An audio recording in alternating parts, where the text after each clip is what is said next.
오늘은 두산박켓과 같은 건설기계 섹터에 대해서 물으셔서 건설기계 섹터 한번 다뤄보도록 할게요.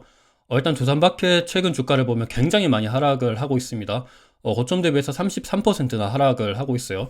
최근 들어서 보면 또 크게 장대 음봉이 나타났었죠. 그러면서 좀 많이 불안감을 가지고 있는 것 같아요. 사실 제가 두산박켓 관련돼서 좋게 말씀드린 거는 한 요때부터 말씀을 드린 것 같아요. 그때부터 두산박켓 그리고 현대건설기계는 좋을 것이다. 왜냐하면 수출량이 계속해서 늘어나니까 앞으로 좀 지켜보자 이렇게 말씀을 드렸는데 그 후로 좀 주가가 많이 올랐다가 최근 들어서는 뭐 코스피랑 코스닥, 나스닥 전부 다 조정을 받으면서 두산박켓도 굉장히 크게 조정을 받고 있습니다. 최근 들어서는 수출이 잘 나오는 데이터, 뭐 건설 기계랑 임플란트, 피부 미용, 보톡스 전부 다 수출이 잘 나와도 주가는 많이 떨어지고 있어요. 이 부분에 대해서 한번 다뤄보고자 할게요. 하지만 저는 장기적으로 봤을 때는 최근 들어서 좀 정치적인 수혜 때문에 두산바켓이랑 현대건설기계, 현대인프라코어 같은 기업들은 좀 장기적으로는 한번 지켜볼 필요도 있다고 생각을 하거든요. 이 부분에 대해서도 한번 뒤에서 다시 말씀드려보도록 할게요. 일단 두산바켓의 최근 주가는 좀 많이 떨어지고 있다. 그리고 두 번째로 HD 현대인프라코어도 마찬가지죠. 현대인프라코어도 굉장히 주가가 많이 올랐습니다. 저점 대비해서는 한 2배 정도 올랐다가 최근에는 굉장히 많이 하락을 하고 있어요. 고점 대비해서는 40%나 하락을 하고 있습니다. 그리고 HD 현대건설기계도 마찬가지예요. 현대건설기계도 저점 대비해서는 2배가량 올랐는데 최근에는 고점 대비해서 37%나 떨어지고 있고 하락 추세가 아직까지 이어지고 있는 중이에요. 사실 우리나라 건설기계 섹터뿐만이 아니라 글로벌 건설기계 섹터들의 주가가 전부 다 좀 조정을 받고 있어요.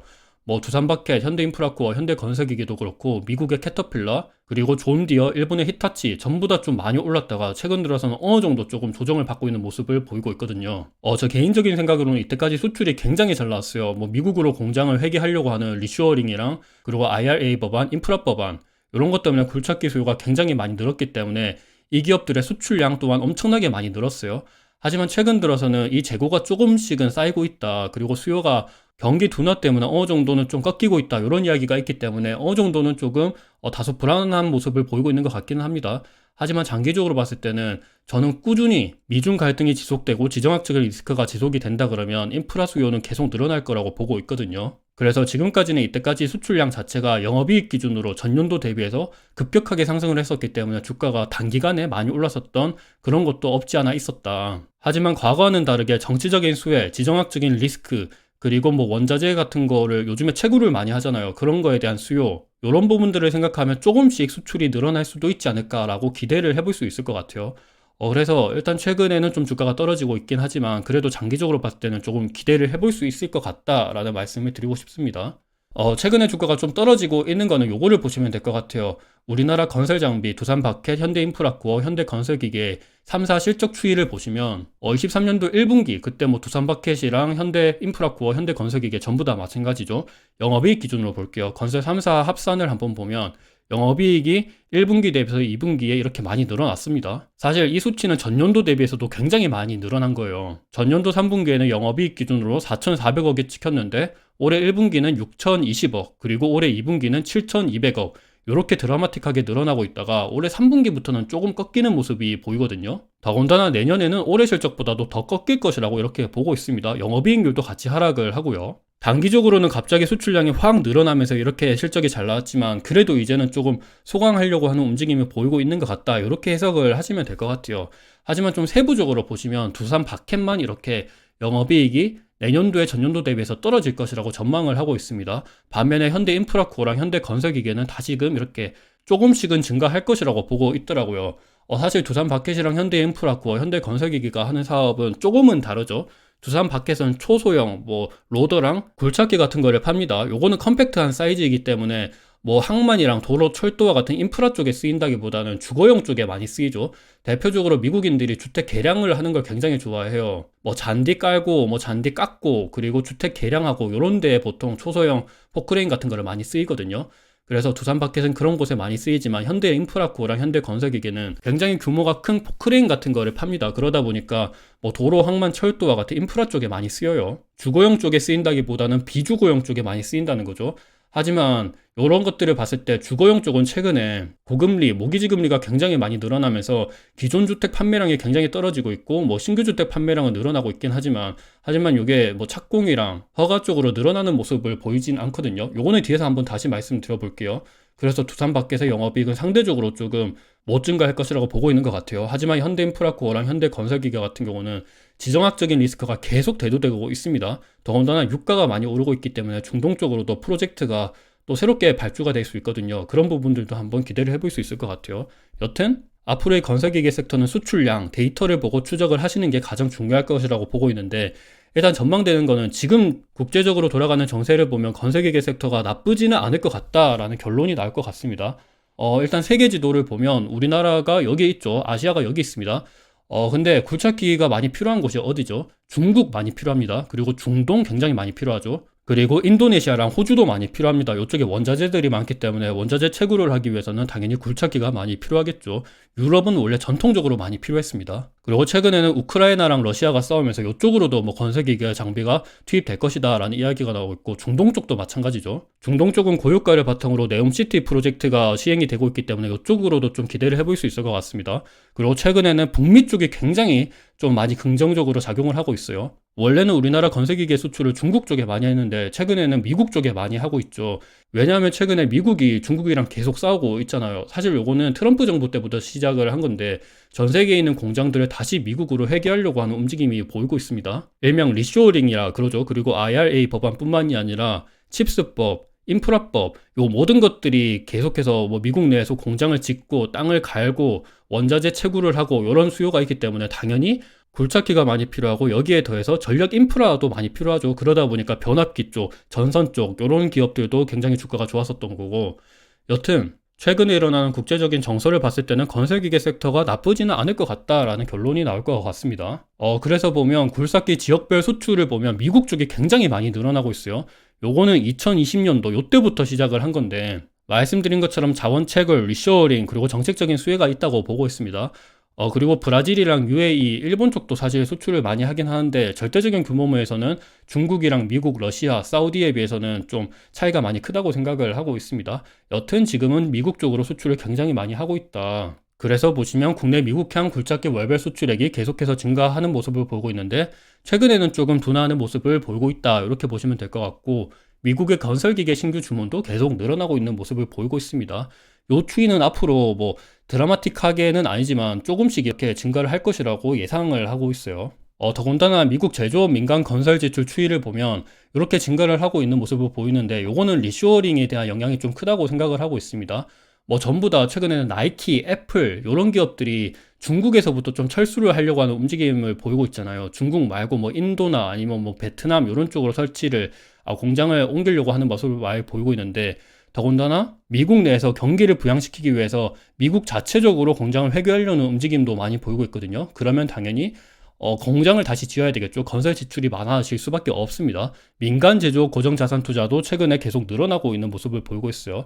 그리고 인프라 쪽으로도 계속 투자를 하고 있죠. 지상 교통, 수도, 전기, 공항, 학교 이런 쪽으로 투자를 계속 진행을 하고 있습니다. 또한 2차 전지 전기차 산업이 커지면서 리튬 가격도 올라가고 니켈 가격도 올라가면서 수출량 자체도 올라가고 있죠. 뭐 물론 최근에는 가격이 좀 빠지고 있긴 하지만 수출량 자체는 올라가고 있습니다. 그러면 당연히 굴착기 수입액도 늘어날 수가 있겠죠. 미국뿐만이 아니라 원자재 강국인 호주랑 인도네시아 쪽으로도 이렇게 기대를 해볼 수 있다고 생각을 하고 있습니다. 금속, 석탄 관련 광산기업 캐펙스를 보더라도 계속해서 증가를 하고 있죠. 2019년도에서 2020년도로 넘어갈 때 조금은 감소를 하긴 했지만 그 후부터는 계속해서 증가를 하고 있습니다. 내년에도 좀 증가를 할 것이라고 보고 있어요. 하지만 경기 침체에 대한 그런 걱정 때문에 막 드라마틱하게 늘어나진 않을 거예요. 그래도 조금씩, 경기가 어렵다고 해서 산업의 전환이 아예 안 되는 건 아니기 때문에 2차전지 전기차로는 무조건 가야 되거든요. 신재생으로도 무조건 가야 됩니다. 태양광 깔아야 되고 풍력발전 지어야 됩니다. 그러면 당연히 굴착기가 쓸 수밖에 없어요. 그래서 이런 것들을 봤을 때는 한번 기대를 해볼 수 있겠다라고 생각이 들고 있습니다. 미국 건설 지출 추이를 보면 2021년도부터 해서 비주거 쪽은 굉장히 많이 늘어나고 있어요. 여기에 까만 게 비주거 전년 동기 대비해서 성장률인데 최근에는 거의 한 20%까지 올라갔죠. 이 비주거가 앞서 말씀드린 것처럼 주택용이 아니고 뭐 인프라 같은 거죠. 공장이나 아니면 뭐 태양광, 풍력 이런 것들을 설치하는 겁니다. 그 수요가 계속해서 늘어날 수 있기 때문에 대표적으로 큰 중장비 설비를 만드는 현대인프라코어나 현대건설기계의 주가가 좀 오를 수 있겠다라고 생각을 해볼 수 있을 것 같아요. 반면에 주거 쪽은 최근에 조금 둔화하는 모습을 보이고 있거든요. YOY 기준으로 굉장히 마이너스로 갔다가 최근에는 좀 반등을 하는 모습을 보이긴 해요. 근데 말씀드린 것처럼 주거는 주택이죠. 그러면 조금 더 컴팩트한 건설 장비가 많이 쓰입니다. 두산 밥캣이 그래서 내년도는 좀 실적이 올해보다는 좀 줄어들지 않을까라고 전망을 해볼 수 있는 요인이라고 생각을 합니다. 하지만 요것도 최근 들어서 다시금 반등을 하고 있다. 요 점은 기대를 해볼 수 있을 것 같아요. 일단 주거 쪽이 최근에 좀 많이 안 좋다라고 말씀을 드렸는데, 왜냐하면 모기지 금리가 굉장히 많이 올라가고 있습니다. 7%까지 찍었어요. 왜냐하면 미국채 금리가 지금 미쳤죠. 미국 10년물 기준으로 시장 금리가 5%를 최근에 찍는 것 같더라고요. 굉장히 가파르게 오르고 있습니다. 그러다 보니까 기존 주택 판매는 떨어지고 있고 반면에 신규 주택 판매는 늘어나고 있어요. 왜냐하면 요거는 우리나라랑 다르게 미국 같은 경우는 고정금리로 주택을 많이 사거든요. 요거는 2008년도 글로벌 금융위기 이후로 좀 이런 현상들이 많이 나타나는데, 그리고 변동금리로 사더라도 고정금리로 전환할 수 있는 그런 게 우리나라보다 훨씬 더 쉽습니다. 여튼 그러다 보니까 기존 주택은 잘 안 판다는 거죠. 저금리로 싸게 샀는데 요걸 팔고 신규로 살 필요가 없다는 거죠. 그래서 기존 주택 판매는 잘 되고 있지 않지만 그나마 그래도 사람들이 주택을 사야 되긴 하잖아요. 그래서 사는 게 신규 주택을 산다. 그러다 보니까 신규 주택 판매만 늘어나고 기존 주택 판매는 떨어지고 있는 모습을 보이고 있습니다. 요것 때문에 그래도 두산마켓은 좀 기대를 해볼 수 있다라고 생각을 하긴 하는데, 사실 신규주택 판매가 이렇게 늘어난다 그래서 신규주택이 또 많이 지어지는 거는 아니에요. 왜냐하면 신규주택의 허가량을 보면 최근에 좀 많이 떨어졌죠. 그나마 좀 반등을 하는 모습을 보이고 있긴 합니다. 그리고 착공 같은 경우도 많이 떨어지긴 했거든요. 그래서 이런 부분들을 생각하면 두산마켓은 미국 주택시장을 한번 생각을 하시고 주의하셔서 투자를 하셔야 된다라고 생각을 하고 있습니다. 하지만 우리보다 훨씬 더 투자를 잘 하시는 분이 있죠. 워런 버핏 같은 경우는 최근에 경기 침체 우려에도 주택업체를 매수했습니다. 미국 주택건설업체 닥터호턴 주식을 7억 2,600만 달러 정도로 샀고, 그리고 MVR 주식도 7천만 달러로 매입을 했다고 합니다. 그리고 1,720만 달러로 레나 주식도 신규 매수를 했다고 해요. 우리보다 훨씬 더 해안이 넓고 잘 아시는 분이기 때문에 워런 버핏이 본 뭔가가 또 있지 않을까라는 생각도 들고 있거든요. 이런 것들을 봤을 때 그래도 경기 침체에도 사람들이 주택을 개량하고 그리고 주택을 사고 착공하고 이런 수요가 좀 늘어날 수 있지 않을까 또 기대를 해볼 수 있을 것 같아요. 그리고 더군다나 중동 쪽으로도 우리가 기대를 해봐야 되는데, 최근에 유가가 굉장히 많이 올라가고 있잖아요. 이제는 좀 탈석유 시대로 넘어가고 있으면서 대표적으로 뭐 중동 쪽에 계속해서 뭐 호날두 영입하고 네이마르 영입하고 축구 산업도 굉장히 부흥시키고 관광 산업도 부흥시키고, 최근에는 네옴시티 그리고 아람코 자체적으로도 친환경 쪽으로 많이 전환하려고 하는 움직임이 보이고 있거든요. 이런 것들을 봤을 때 고유가를 바탕으로 어떤 새로운 프로젝트가 나올 수 있지 않을까 도 기대를 해볼 수 있을 것 같아요. 일단 네옴시티 짓는다 그러면 그쪽으로 굴착기가 투입되는 게 굉장히 많아질 수가 있겠죠. 물론 이 굴착기가 우리나라 굴착기를 안 쓸 수도 있긴 해요. 중국의 삼익중공업 이런 쪽으로 많이 쓰일 수 있거든요. 아니면 볼보, 히타치 이런 쪽으로 많이 쓰일 수 있는데, 그래도 사실 간접적으로 우리나라 굴삭기 업체들한테도 영향을 줄 수밖에 없거든요. 글로벌적으로 굴삭기 수요가 늘어나면 우리나라 게 아니고 다른 굴삭기가 가격이 올라가면 우리나라도 간접적으로 수혜를 받을 수 있습니다. 그 점도 우리가 기대를 해볼 수 있을 것 같아요. 하지만 최근에 중국 시장이 워낙 안 좋죠. 중국 경제가 계속 부동산 시장이 안 좋아지면서 빠그라들고 있는데, 중국 굴착기 내수 시장 판매 대수가 계속 줄어들고 있고, HD 인프라코어, 현대 인프라코어의 점유율도 계속 줄어들고 있습니다. 그리고 중국의 굴삭기 업체죠. 싸니, 삼익중공업입니다. 삼익중공업도 내수 쪽은 많이 줄어들고 있어요. 요 내수 쪽이 줄어드는 걸 수출로 커버하고 있긴 한데, 여튼 중국 시장은 좀 안 좋아지고 있다. 이렇게 보시면 좋을 것 같아요. 하지만 중국 쪽이 안 좋아진다고 하더라도 우리나라는 최근에 미국이랑 남미 쪽이 괜찮아서 요 점은 기대를 해볼 수 있을 것 같다고 생각이 들고 있습니다. 그래서 정리를 한번 해보면 일단 두산 밥캣입니다. 두산 밥캣 같은 경우는 내년도 실적이 좀 떨어질 것이라고 전망을 하고 있더라고요. 앞서 말씀드린 것처럼 주택 시장에 조금 어느 정도 균열이 생길 수 있지 않을까라는 두려움이 있는 것 같긴 합니다. 하지만 개인적으로는 두산 밥캣이 하고 있는 컴팩트한 사이즈의 뭐 포크레인이랑 로더 같은 경우는 앞으로 시대적인 흐름에 있어서 계속해서 쓸 수밖에 없다고 생각을 하거든요. 요거는 두산마켓의 실적을 보면 딱 아는데, 두산마켓의 실적은 계속해서 늘어나는 모습을 보이고 있거든요. 요거는 2020년도 전에도 보면, 이따 뒤에서 다시 말씀드릴게요. 두산마켓의 실적은 계속해서 올라가고 있습니다. 그래서 나는 좀 안정적으로 투자하고 싶다, 그리고 재무도 좋은 기업에 투자하고 싶다 그러면 두산마켓이 오히려 좀 좋지 않을까 또 생각을 하고 있어요.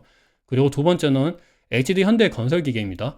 현대건설기계 같은 경우는 올해랑 내년이랑 내후년도 계속해서 뭐 크진 않지만 조금씩 이렇게 우상향할 것이라고 보고 있어요. 그리고 현대건설기계랑 비슷한 사업을 하고 있는 HD 현대인프라코어도 마찬가지죠. 현대인프라코어도 뭐 내년이랑 내후년은 그렇게까지 뭐 드라마틱하게 늘어나는 건 아니지만 그래도 계속해서 우상향할 것이라고 보고 있습니다. 그래서 글로벌 피어 그룹들의 밸류에이션을 한번 비교해보면 우리나라 건설기계 섹터가 진짜 굉장히 싼 건 맞아요. PER 기준으로도 우리나라 평균은 올해 기준으로 5.4배인데 글로벌은 한 10배가 넘습니다. 존 디어 같은 경우는 11배, 그리고 캐터필러는 13배, 볼보는 8.6배, 그리고 일본의 코마츠, 그리고 중국의 싸니, 또한 히타치 이런 것도 거의 한 10배에서 8배 뭐 이렇게 굉장히 좀 우리나라보다는 높게 평가받고 있다. 그리고 PBR도 마찬가지고 EV 에비타도 마찬가지입니다. 반면에 EPS 성장률을 보면 우리나라가 굉장히 좀 아웃퍼폼을 하고 있기 때문에 이런 점들은 좀 기대를 해볼 수 있지 않을까라고 생각을 하고 있습니다. 하지만 내년에는 조금 실적이 둔화될 수가 있다. 올라가는 폭이 조금 둔화될 수 있다. 이런 점을 한번 생각을 해보셔서 투자를 하셔야 될 것 같아요. 일단 말씀드린 것처럼 두산 바켓은 좀 안정적으로 실적이 나오거든요. 두산 바켓은 그래도 영업이익 기준으로 한 1000억에서 1500억 정도를 계속 왔다 갔다 하다가 갑자기 2020년도부터 이렇게 실적이 급등을 하고 있습니다. 반면에 HD 현대건설기계 같은 경우는 조금 더 요 폭이 굉장히 좀 왔다 갔다 많이 하고 있죠. 얘네들은 1000억 단위가 아니에요. 벌어봤자 한 400억, 300억, 200억 요 정도밖에 못 벌다가 최근에는 한 1000억 정도로 갔는데 여튼 좀 안정적으로 투자하고 싶으면 두산 바켓이 좀 괜찮지 않을까도 생각을 하고 있습니다. 그리고 현대인프라코어도 마찬가지입니다. 현대인프라코어 같은 경우도 심지어 적자를 굉장히 많이 기록했었던 적도 있어요. 얘도 벌어봤자 뭐 1000억 정도 벌다가 그리고 이렇게 갑자기 급격하게 적자도 나타나고 요랬던 적이 많았는데 최근에는 그래도 어느 정도 좀 안정화된 모습을 보이고 있거든요. 여튼 난 조금 더 공격적으로 투자하고 싶다 그러면 현대인프라코랑 현대건설기계가 괜찮을 것 같고 안정적인 사람이라면 두산 바켓도 괜찮은 것 같습니다. 그리고 재무적으로도 비교해보면 두산 바켓이 조금 더 좋긴 합니다. 배당 수익률은 거의 한 올해 기준으로 다 셋 다 한 3% 정도 나오기 때문에 그렇게까지 뭐 크게 비교할 거는 아닌 것 같아요. 그냥 취향 따라 좀 다른 것 같습니다. 결국에는 굴삭기 수요가 얼마나 많이 늘어나냐, 정치적인 수혜, 지정학적인 리스크, 그리고 원자재 채굴 이런 쪽으로 한번 기대를 하셔서 이런 국제적인 정세가 앞으로 어떻게 흘러갈까 이런 것들을 예측하시고 수출 데이터를 보시면서 투자를 하셔야 된다라고 생각을 하고 있습니다. 제 개인적인 생각으로는 요 수요들은 과거와는 다르게 조금 지속 가능성이 있지 않을까라는 생각을 조심스럽게 하면서 오늘 영상을 마무리하도록 하겠습니다. 어느 정도 도움이 되셨으면 좋을 것 같아요.